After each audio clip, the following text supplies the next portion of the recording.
నమస్తే, నేను మధు. తెలంగాణ, ఆంధ్రప్రదేశ్ లో సామాజిక ఈక్వేషన్ ని బేస్ చేసుకొని ఒకవైపు జగన్మోహన్ రెడ్డి, మరోవైపు కేసీఆర్ ఇద్దరు కలిసి ఒక స్కెచ్ వేశారా? మరి ఈ స్కెచ్ ని సీఎం రేవంత్ రెడ్డి ఎలా ఎదుర్కోబోతున్నారు? ఈ రోజు మనం తెలుసుకుందాం. ప్రస్తుతం మనతో పాటు ఉన్నారు సీనియర్ జర్నలిస్ట్ సిఎస్ రావు గారు. వారిని అడిగి మరిన్ని విషయాలను తెలుసుకుందాం. నమస్కారం సార్. సార్, ఇక్కడ చూస్తే సామాజిక ఈక్వేషన్ ని బేస్ చేసుకొని ఇటు కేసీఆర్, అటు జగన్మోహన్ రెడ్డి ఒక స్కెచ్ వేసినట్టుగా తెలుస్తుంది. ఏంటి సార్ ఆ స్కెచ్? మరి ఇది రేవంత్ రెడ్డి గారు ఎలా ఎదుర్కోబోతున్నారు? ఇప్పుడు రెండు రాష్ట్రాలకు సంబంధించినట్టు పాలిటిక్స్ చూస్తే కనుక ఒకదాని మీద ఇంకోటి ఆధారపడి ఉంటుంది. ఉమ్మడి ఆంధ్రప్రదేశ్ ఉన్నప్పుడు ఒక రకంగా ఉండేది, ప్రాంతీయ వారీగా ఈక్వేషన్ ఉండేది. రాష్ట్రాలు విడిపోయిన తర్వాత సపరేట్గా అయిపోయిన తర్వాత రాజకీయాలు ఒకదాని మీద ఒకటి ఇండైరెక్ట్ ప్రభావం చూపిస్తున్నాయి, డైరెక్ట్గా కాకపోయినా. ఎలా అంటే ఇప్పుడు తెలంగాణలో ఎన్నికలు జరుగుతాయి అనుకోండి. ఈ ఎన్నికల సందర్భంగా ఏ ఈక్వేషన్ కనిపిస్తుంది మనకి? ఇప్పటి వరకు ప్రాంతీయ ఈక్వేషన్ మాత్రమే కనిపిస్తూ ఉంటుంది. ఎక్కడా కూడా కుల ప్రస్తావన అనేది ఉండదు. ఎందుకు ఉండదు కుల ప్రస్తావన?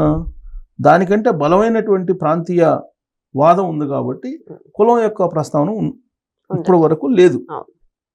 అయితే రాబోయే రోజుల్లో కులం యొక్క ప్రస్తావన మేజర్ కాబోతుంది తెలంగాణలో. దానికి ఉదాహరణ మనకి తీర్మాన్ మల్లన్న వీళ్ళంతా బీసీలు ర్యాలీ కావాలి అనేటువంటిది ఒకటి లేవదీశారు. మాకు రెడ్డి ఓటు బ్యాంక్ అసలు అవసరం లేదు, మా ఓట్లు మాకు చాలు అని. సో అది రాబోయే రోజుల్లో తెలంగాణలో ఈ కులాల సమీకరణ, సామాజిక సమీకరణ అనేది ఈసారి రాబోయేటువంటి ఎలక్షన్లో బాగా ఫ్లేవర్ అయ్యే అవకాశం ఉంది. ఎందుకంటే సెంటిమెంట్ అనేది వర్కౌట్ కావట్లేదు అని చెప్పి రీసెంట్గా జరిగిన ఎలక్షన్స్లో మనకు అర్థమైపోయింది. 2023 అసెంబ్లీ ఎలక్షన్లో అర్థమైంది, తర్వాత జరిగిన ఉప ఎన్నికల్లో కూడా అర్థమైంది. కాబట్టి క్లియర్గా రాబోయేటువంటి రోజుల్లో సామాజిక ఈక్వేషన్స్ పనిచేస్తాయి అనేది చాలా క్లియర్గా అర్థమైంది. ఇక ఆంధ్రప్రదేశ్కి వచ్చేటప్పటికి ఆంధ్రప్రదేశ్లో సామాజిక ఈక్వేషన్లే ప్రధానం. అక్కడ వేరే వాదమే ఉండదు, ఓన్లీ సామాజిక ఈక్వేషన్. కుల ఈక్వేషన్స్, కులానికి సంబంధించిన రాజకీయాలు ఇవే ఉంటాయి అక్కడ. కాబట్టి రాబోయేటువంటి ఎలక్షన్స్ అంటే 2028 తెలంగాణ కానీ 2029 ఆంధ్రప్రదేశ్లో కానీ జరిగేటువంటి ఎలక్షన్స్కి సంబంధించి సామాజిక సమీకరణలు, సామాజిక ఈక్వేషన్లని తీసుకుని వెళ్ళాలి. ఇవి కనుక తీసుకుని వెళ్ళకపోతే అధికారం అనేది చేతికి రాదు.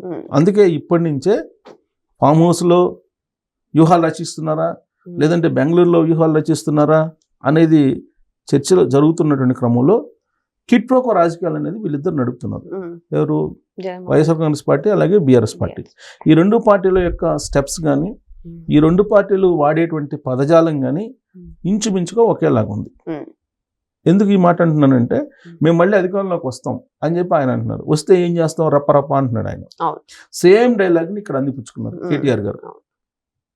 మేము అధికారంలోకి వస్తాం, ఈయన రప్ప అంటున్నాడు. అక్కడ డిజిటల్ బుక్ అన్నారు, ఇక్కడ పింక్ బుక్ అంటున్నారు. సో కాబట్టి ఆల్మోస్ట్ ఈక్వల్గా వీళ్ళిద్దరూ ప్లే చేస్తున్నారు గేమ్. అలాగే ఈక్వేషన్స్ అనేక అంశాలు ఉంటాయి కదా, ఈ అంశాల మీద వీళ్ళు తీసుకునేటువంటి స్టెప్స్ కూడా. ఇప్పుడు అక్కడ నల్లమల సాగర్ పెట్టారు. అక్కడ దాని కారణంగా తెలంగాణకి నష్టం జరుగుతుందని చెప్పేసి ఇక్కడ వాదాన్ని వినిపిస్తున్నారు. అలాగే రాయలసీమ ఎత్తిపోతల పథకం వల్ల మాకు నష్టం జరుగుతుందని చెప్పేసి అక్కడ వైఎస్ఆర్ కాంగ్రెస్ పార్టీ వాళ్ళు అక్కడ వాదాన్ని పైకి తీసుకొచ్చారు. అంటే రెండు నీళ్ళకు సంబంధించిన అంశాలు, ఈ రెండు నీళ్ళకు సంబంధించినటువంటి అంశాల మీద ఇక్కడేమో గోదావరి జలాలను బేస్ చేసుకొని చంద్రబాబు నాయుడు గారి మీద ట్రిగర్ పెట్టారు. అక్కడేమో కృష్ణా జలాలు, అక్కడ రాయలసీమ ఎత్తిపోతల పథకానికి సంబంధించి ఆపేశాడు చంద్రబాబు నాయుడు గారు అని చెప్పేసి వైఎస్ఆర్ కాంగ్రెస్ పార్టీ ట్రిగర్ పెట్టింది. ఎవరు? చంద్రబాబు నాయుడు గారి మీద. అంటే వాళ్ళిద్దరు టార్గెట్ చంద్రబాబు నాయుడు గారు. ఇది clear. At the same time నీళ్ళకు సంబంధించిన ఇష్యూ. విచిత్రమైన పరిణామం ఏంటంటే, కృష్ణా జలాల్ని ఆపే అక్కడ ఎత్తిపోతల పథకాన్ని ఒకవేళ రీఓపెన్ చేస్తే నష్టం జరిగేది ఎవరికి? తెలంగాణకి. కాబట్టి జగన్మోహన్ రెడ్డి గారు తీసుకున్నటువంటి స్టాండ్ని వ్యతిరేకించాలి. ఎవరు? బీఆర్ఎస్ పార్టీ వాళ్ళు. కానీ వ్యతిరేకించదు. అలాగే నల్లమల సాగర్ని అక్కడ వ్యతిరేకిస్తుంది, అక్కడ కట్టడానికి ఇక్కడ వ్యతిరేకిస్తున్నారు బీఆర్ఎస్ పార్టీ వాళ్ళు. మరి అప్పుడు ఎవరిని విమర్శించాలి? వైఎస్ఆర్ కాంగ్రెస్ పార్టీ బీఆర్ఎస్ని విమర్శించాలి, కానీ విమర్శించదు. సో కాబట్టి వీళ్ళు వ్యూహాత్మకమైన అడుగులు వేస్తూ సామాజిక ఈక్వేషన్ దృష్ట్యా అడుగులు వేస్తున్నారు. ఏంటి ఎలా వీళ్ళిద్దరూ రాబోయే రోజుల్లో పరస్పరం సహకరించుకునేటువంటి ఛాన్సెస్ ఉంటాయి అనేది కనుక మనం ఒక్కసారి ఆలోచిస్తే రేవంత్ రెడ్డి గారు చేసేటువంటి స్టెప్స్ని బట్టి వీళ్ళు మారిపోతుంటారు. రేవంత్ రెడ్డి గారు ఈ మధ్యకాలంలో ఏంటి ఎన్టీ రామారావు గారి విగ్రహం పెడతాన్నారు అక్కడ. అంటే ఇక్కడ ఉండేటువంటి ఆంధ్ర మూలాలు ఉన్నటువంటి వాళ్ళ ఓట్ బ్యాంక్ని తను సొంతం చేసుకోవాలని ప్రయత్నం చేస్తున్నారు. అలాగే ఇప్పుడు బై ఎలక్షన్లో గెలుస్తున్నారు. కాంగ్రెస్ పార్టీకి సాలిడ్గా ఉన్న vote bank plus Revanth Reddy గారికి ఉన్న Telugu Desam party sympathy vote bank వెరసి ఆయన్ని విజయపదాన్ని నడిపిస్తుంది. రేపు మున్సిపల్ ఎన్నికల్లో కూడా అదే జరగబోతుందని చెప్పి ఈక్వేషన్స్ వినిపిస్తూ ఉన్నారు. అందుకే ఆయన ఎదుర్కోవాలంటే ఎలా? సామాజికంగా బలంగా లేదు. వెలమ సామాజిక వర్గం 0.5%, 0.4% ఉంది తెలంగాణలో. మరి సామాజిక ఈక్వేషన్ అంటే ఈక్వేషన్ ప్రకారం ఎలక్షన్ జరిగితే బీఆర్ఎస్ పార్టీకి ఏంటి? ఏ సామాజిక వర్గం ఉంది? లేదు కదా. ఎస్సీలు జనరల్గా కాంగ్రెస్ పార్టీ వైపు ఉంటారు, ముస్లిమ్స్ ఎంఐఎం ఉంటారు, ఎంఐఎం కాంగ్రెస్ సపోర్ట్ చేస్తుంది, అవునా? రేవంత్ రెడ్డి సామాజిక వర్గం ప్లస్ కాంగ్రెస్ పార్టీకి రెడ్డి సామాజిక వర్గం మొదటి నుంచి ఉంది కాబట్టి రెడ్డి సామాజిక వర్గం. ఇంకా ఏ సామాజిక వర్గం కలిసి వస్తుంది బీఆర్ఎస్ పార్టీ తోటి? లేదు కదా. సో కాబట్టి సామాజిక ఈక్వేషన్లు సమం చేయాలంటే కనుక ఎవరో ఒకరు సహాయం తీసుకోవాలి. ఎవరు సహాయం తీసుకుంటారు? రేవంత్ రెడ్డి గారికి ఉన్నటువంటి బలం ఏంటి? రెడ్డి సామాజిక వర్గం. రెడ్డి సామాజిక వర్గాన్ని చీల్చాలంటే ఎవరిని తీసుకోవాలి? ఎవరిని ఆధారంగా తీసుకోవాలి? ఇంకో రెడ్డిని తీసుకోవాలి. ఎవరు వాళ్ళు?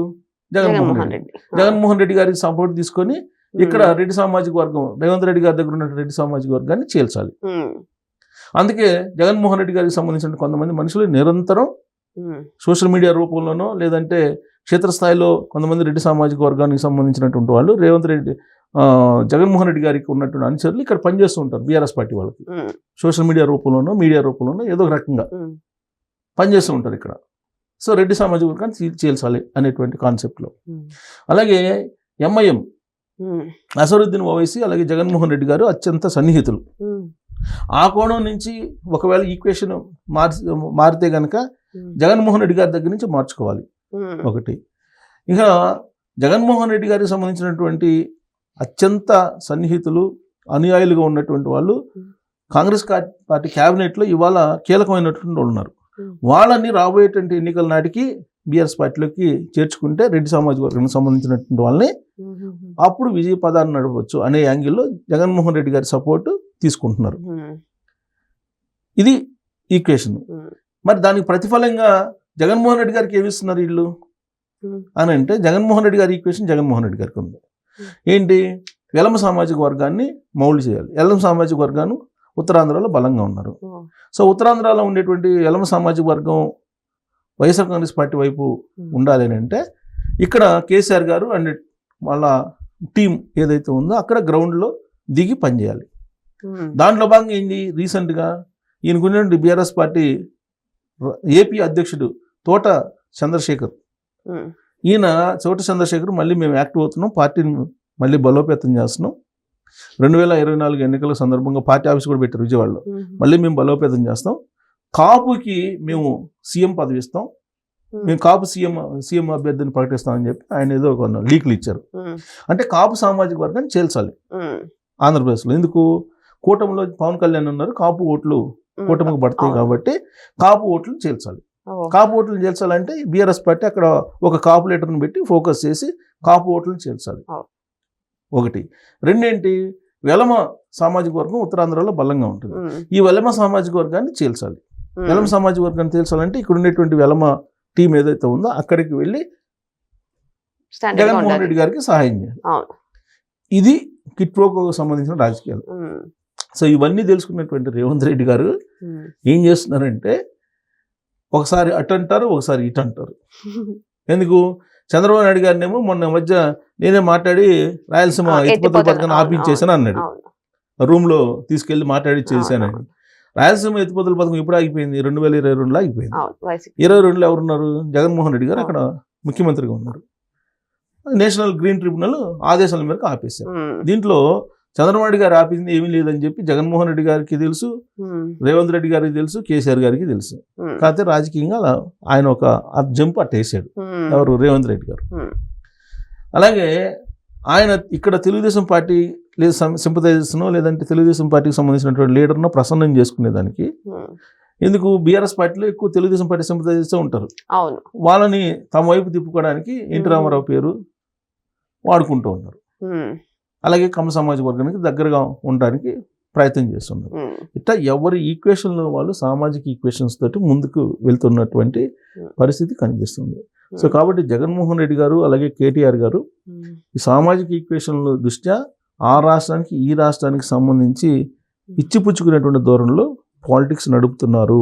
రాబోయే రోజుల్లో ఇదే జరగబోతుంది అనేది రాజకీయ వర్గాల్లో బలంగా వినిపిస్తున్నటువంటి చర్చ. సో ఏదేమైనా సరే జరుగుతున్న పరిణామాలు చూస్తుంటే మాత్రం నెక్స్ట్ వచ్చే ఎలక్షన్స్ లో మాత్రం సామాజిక ఈక్వేషన్స్ వే పై చేలా అయితే కనిపిస్తుంది. మరి వెయిట్ చేసి చూద్దాం, నిజంగానే అక్కడ కుల ప్రస్తావన గెలుస్తుందా లేకపోతే ప్రజల ఓటు బ్యాంకు గెలుస్తుందా. Thank you so much. Thank you.